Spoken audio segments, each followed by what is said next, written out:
If you record using OBS, then you probably already know that you could set up your Facecam to show right above your gameplay or display footage. But that's it, you can't make any edits to your Facecam beyond what is being done in OBS. And that can be pretty limiting for some people who want to up their content creation game. But big time YouTubers like MrBeast, Markiplier, PewDiePie, they all have full control over their Facecam and can do whatever they want with that footage in their video. How? The answer is actually surprisingly simple. We just need to make OBS look like this.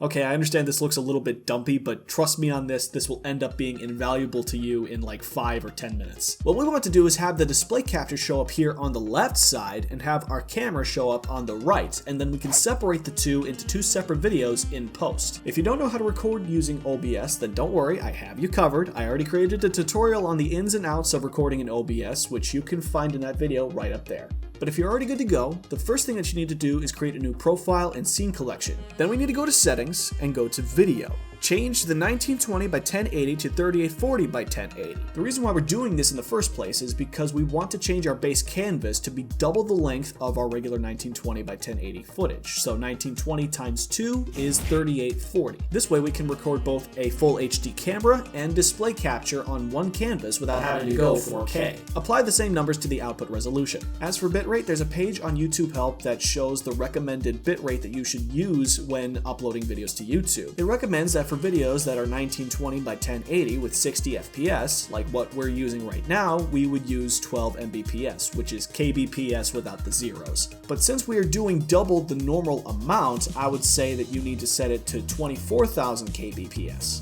Then set the recording quality to high quality, and that will allow you to access the audio tracks below. Select both 1 and 2, and then click Apply. Now we can add stuff to our sources. Open up your Facecam, and then drag it so that it covers up half of the canvas. Do the same thing with the display capture on the other side. Once we have all that and all your audio capture devices are set up as well, there's one thing that we need to do. Go to the audio mixer settings and then make sure to select track 1 for display capture and track 2 for the mic. Now when you record your footage and drop it into the editing tool of your choice, you will have 2 separate audio tracks, one for your mic and one for your display capture, and they won't be lumped into just one audio track. This way you'll have full control over both audio tracks, which will be important later. Now I'll be candid with you, I don't really like using this feature too much because I like recording my microphone in Audacity because it has more tools there with which you can add more effects to your recording. But this is still a good way to keep backups, and it makes things less convoluted, so it really is up to you. Now we can record our video, export it, and bring it into the editing tool of our choice. I am using Adobe Premiere Pro for this example. Once it's in there, you'll notice it is still in that wonky aspect ratio. To fix this, we need to create 2 sequences from the original piece of footage and then label them Facecam and Display accordingly. Let's work with the Facecam first. We right click and go to the sequence settings and then change the 3840 by 1080 to just 1920 by 1080. It'll give you a warning that you can just ignore, and then it will zoom straight into the middle of the footage. Then you can head on over to the effect controls and drag it to the right until the only thing that takes up the screen is the camera. You can also do the same thing with the display capture.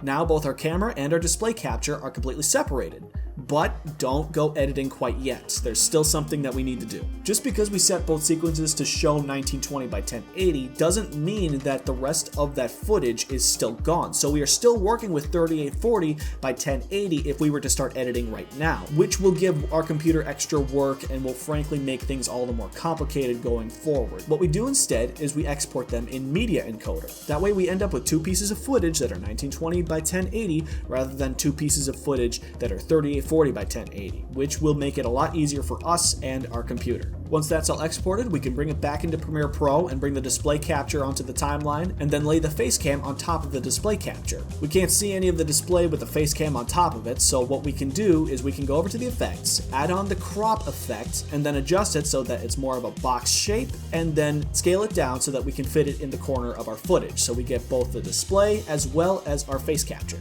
And now we have full control over both pieces of footage. Now let's say that you wanted to increase the size of your Facecam to show an emphasis emphasis of your expression?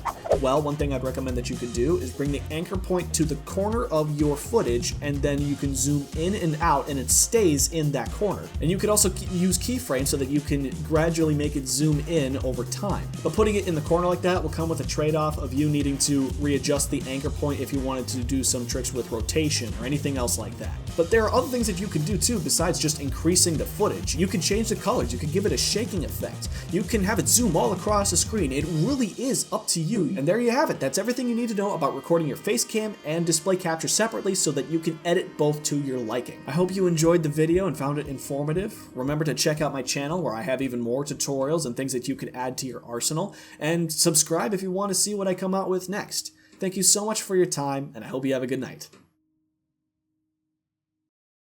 Cake me.